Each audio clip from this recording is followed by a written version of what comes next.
everybody, it's Sam at Mixed Up Craft. Thank you for watching my tutorial today. I'm going to be showing you another laminating project, and that's how to make these cute little pockets. So you can have these as posh envelopes. You can make them any size you want. Once you see how I put it together, it's really straightforward, but they just open with these little snaps, which I'll show you, and then inside you've got your little pocket there. Now these, I'm making one more in this size today, and these are going to hang where all my dies are, because I've got quite a few loose, just random ones from like free film magazines and stuff, which are handy, and they're good if I'm ever crafting with other people. Then there's spares there for people to use, but they're quite good to keep in these little pockets. And with my labeler, I will label on the outside so that if I change them, I can just peel the label off. Because I did think about putting it inside, then I thought if I ever change the envelope for its purpose, it's still going to have that in there. So I'm going to label on the outside of these, but I just thought they're really cute. You could keep one in your purse just to keep receipts in and things like that as well. So just a nice little project. And I've done bigger ones, and these ones here to put any bigger dies in. And I've got that one there, and I've just basically been using up the last of my Nature's Grace papers.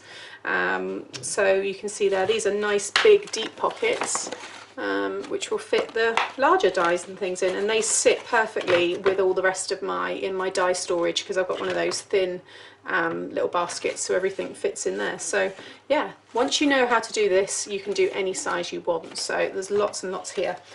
Also, I wanted to show you the snaps and the pliers. Now I had this probably the summer last year, and I've used snaps before, but I use them in my more of my sewing projects and my dressmaking and things like that.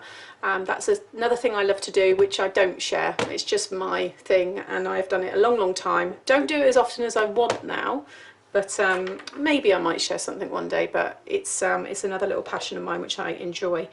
But these are great. So these are the pliers and these are the snaps. So I'm going to show you how to use those. Very easy, and it's quite a nice way to incorporate it into your paper making. So you are going to need to make the smaller ones that I've got here. So it's a deconstructed pocket, and then the laminating pouch is what brings it all together. So you need, so I've got on the backs of mine, I've got all plain colours. So you can see there, so I'm doing another yellow, so that I go in between just because I wanted to, and it's the same colours that match in these papers. So my main pocket size is, what was it, 4 by 5.5. Okay, so you need two pieces that measure 4 by 5.5. That's to make this size. Like I said, you can choose once you know what you're doing. Then this is your little closure, this is the flap, so this is 1.5 by, again, 5.5. Okay, so it's the same width, but just 1.5 length, sorry, but just 1.5 width. Then you need your laminating pouch, which I've got here. So you can, I think, when I'd done it, you can fit 2 of these on one sheet. Maybe that was another project I was doing. Let me just check. No, you can't. It must have been another thing I was doing. Oh no, I think it is this, sorry. Let me just do it. So basically you're going to sandwich these two together. They should sit perfectly, and you shouldn't be able to see anything from the underside, so I can't see any of the yellow poking through there. Pop it right down. Now this side here is where I've got this bit. So I've kept some of the acetate on the, the left hand side, so that you can create these little tabs. You may not want these if you just want them singular, but basically you want to pop it in, and to the left, because this is now, let me pop this in here so again it all makes sense.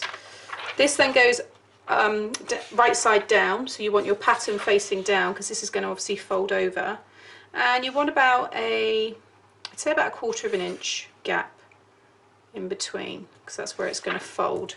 So we're creating this gap here, this piece, okay, like so. Now to the left, if I bring this around that way, this is that left hand side, and it's about 1 inch. Okay, you want to leave it 1 inch there, and then you'll be able to cut this hole punch there, and that will give you that little kind of hanging piece.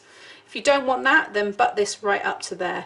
But I do believe you can fit it again, another set of this in here.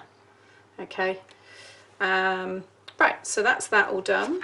Then if you're going to customize these in any way, you want to do that beforehand. So if you're going to have someone's name or anything you want do that now. I've got my laminator all nice and ready to go, nice and hot, so I'm going to feed that in. I would usually cut this down and save that, but I'm not. And this plastic is good to use once it's set. It's like an acetate sheet, so you can use it for like your pop-up cards and things like that. So again, if you have lots of laminating pouches but you don't have any acetate, use this because it works really well. So that's what they will do. That piece I'll cut off and it'll go into my acetate drawer. Okay, as it comes out, make sure you hold it straight as possible and it will just help with the overall finish, because as this is coming out, it's cooling straight away. Okay, so I've just taken that through, and just while it's still warm, just lie it down there, and then you can cut this end off if you have left it like I have. Don't go really close, I've left about ½ inch there. But like I said, now that is a nice piece of acetate. It's really strong, so it's great for other projects. Okay, so back to this now. It works exactly the same way. We've now got to kind of open up that pocket that we created. So I've got my my knife, and if you've watched the other 2 laminating projects I've done, what you want to do is in between here, there will be a very thin line where it's not stuck, because it's had to lift up to go over those 2 layers of card. That is where we're going to cut. So you want to keep your knife as flat kind of to the mat as possible, and you're just going to pick the side, the very corner there, just ever so slightly until you can get the knife in between, and basically it will end up sliding along just like you're cutting some paper with very, very sharp scissors. So now I've got that in there, it just slides right the way along, like so. And we're going to run this back through again on machine just to kind of reseal it. So now that has opened up that pocket for me, and that's now going to be perfect for anything. So this is the left hand side. We want to keep that if you want to have that little hook kind of thing. So this side here now, you want to cut about 1/4 inch to 3/8 inch is my kind of border, I would say. Now I rounded off my corners here as well, I forgot to say that, because you can cut this on your punches, so I will show you in a second. I'm going to go right across that one. Then on this side here I'm going to cut down, but just to the top of this piece here, this corner of the main area.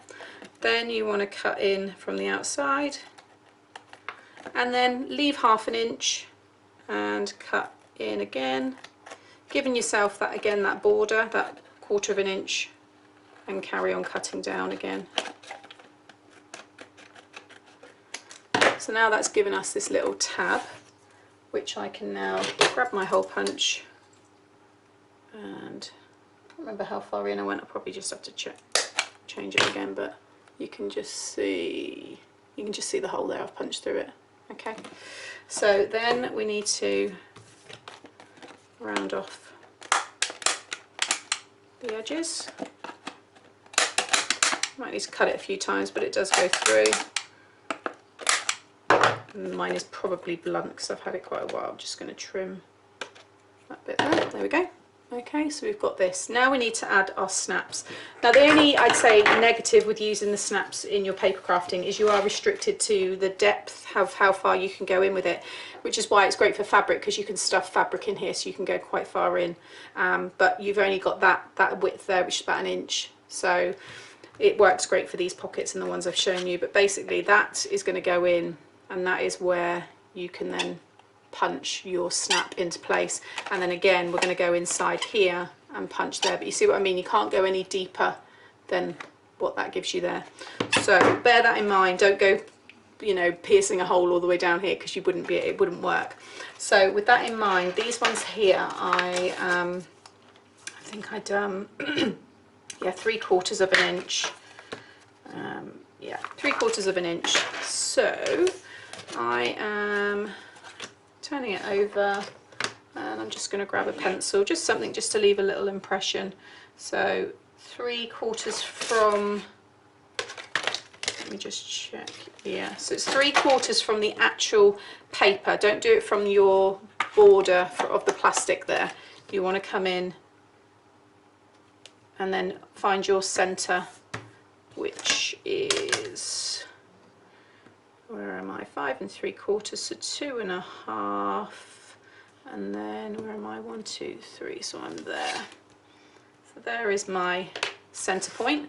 You get this extremely sharp pokey tool that comes with the kit, as well as replacements and a little screwdriver, and I'll share the links. Just pierce through that hole, okay, so you can see I've got that right through the middle, and then again we want to come down from that same hole that we've just done, and then we're going to come down, so I've got 3/4 of an inch there. So again, I'm just going to put a pencil mark. You won't see this pencil mark, you're going to completely cover it. And again, watch your fingers because this is very, very sharp. And just again, just poke another hole through there. Okay, so now I've got my bits. You can't see it, but I've got the hole there, and I've got the other hole just there. You can just see the yellow coming through. So now grab your snaps. So you get all different sets. I've always used just plain white in the past, so I've got loads of white already in my stash. But this one here is really good. And basically, you will have all these different colours, obviously in this case here. So I want to use, I think it was another yellow, because I've got 2 purple. Yeah. So this one here. So what you need for every snap is you will get these ones here, which have your little pin. So it looks like a you know, a pin you'd use in on your pin board. So you want 2 of those, one for the front, one for the back. Then you will need what they call a male and a female, is the easiest way to describe, and this is the piece that actually goes in. So this one that is in my hand is the female, so you can see it's got like a little well that goes inside, and this is the male, and you can see it's sticking up. So basically that will end up going in there, and that's what creates your snap. So that's what will close it. And then one of the pins will go in this one, and one of the pins will go in that one to keep them in place. Now it doesn't matter where you put the male or the female, so you might have the female, so basically that's going to go through here, my pin. Ooh. So that's my nice matching one for the front. So it doesn't matter now whether I put the male or the female on top, they will work either way, okay, so don't worry about that. So I'm just going to grab the male, pop it on the top. Now you can push it down quite far, but basically what this is doing is inside here is a piece of metal. Now that metal is going to squash the pin of that head there that we've just put in, and by squashing it, it's going to squeeze that whole thing into place. So what you do is with the black dish on the bottom there, that will sit perfectly over the head. Okay, so that is now, I can feel that is in place. And then just squeeze it down, and it is so easy to do. So if you have problems with your wrists and this should still be okay, because it's the clever design in the spring, it's doing all the work with very little pressure. So now I've pushed that down, and can you see that the pin is completely squashed? That is now stuck, that's not going nowhere. You could never get that off, and you'd have to cut it off, and you'd obviously wreck the project. So again then with the other pin, this is going to go underneath, and I can find the hole like so, okay, and then you pop that one on top. Again, you can push it quite far down. Now this one needs to go in there, so again just move it around, and you can feel when it sits into that kind of little dish, okay, and then again just squeeze it, and all it is doing is squashing that pin. So now you can fold it over, and actually before we do that we need to burnish. Just grab my bone folder. So what you want to do is fold it and kind of lift it up a bit. You want to fold in between the plastic. So I'm just going to bring that along before I snap it into place, like so, and then I can just burnish that like so, and then there we go, pops into place. You got a lovely little envelope. So again, really easy to make. You could have, without that bit on, you could just cut that off and just have them all, grab this one here, you know, you could have them all kind of in like a little plastic tray or something, all labelled, and you can flick through them. So again, if you're looking for ways to store your dies, this could be a nice colourful alternative, but mine's going to just hang near them with other ones. So I've got these little rings here, binder rings. I'm just going to pop that one on that side, and they're going to hang, like I said, off the basket in front of my dies, and they will all be labelled. So that is that. If I give you the size of these ones, if you want to make bigger ones, so it's exactly the same process. Sandwich the two together, obviously pop that one on top, put it through your laminator and then pop them in. But remember, you can only go down, the max you can really go down is 1 inch. I went in 3/4 of an inch, but I managed to get this in, but you do have to kind of, I had to like bend the acetate up around here.